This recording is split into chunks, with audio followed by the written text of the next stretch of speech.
Today I'm going to show you how to install SSD in Visual Studio. Since SSD doesn't come pre-installed in Visual Studio, so today we are going to do that. And yeah, so for that, first of all, you need to open the installer from the start menu. So here we go.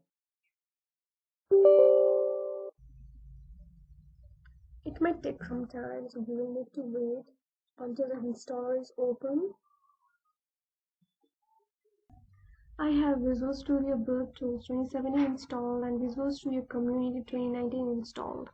I will be using Visual Studio Community 2019 for installing SSDT. So for that you need to click on More, Modify, wait for a few minutes or seconds.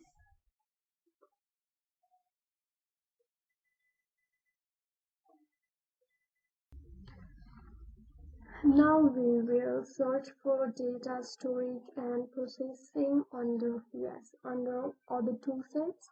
So we'll check this and then we get this options, data storage and processing options, SQL Server data tools, which is already checked. We don't need these two, so we'll uncheck these two and then we'll click on modify. So yeah, you can see, and then it starts the installation process and you need to wait for a few minutes to get this installed completely. The download is 100% complete. Now installation will start.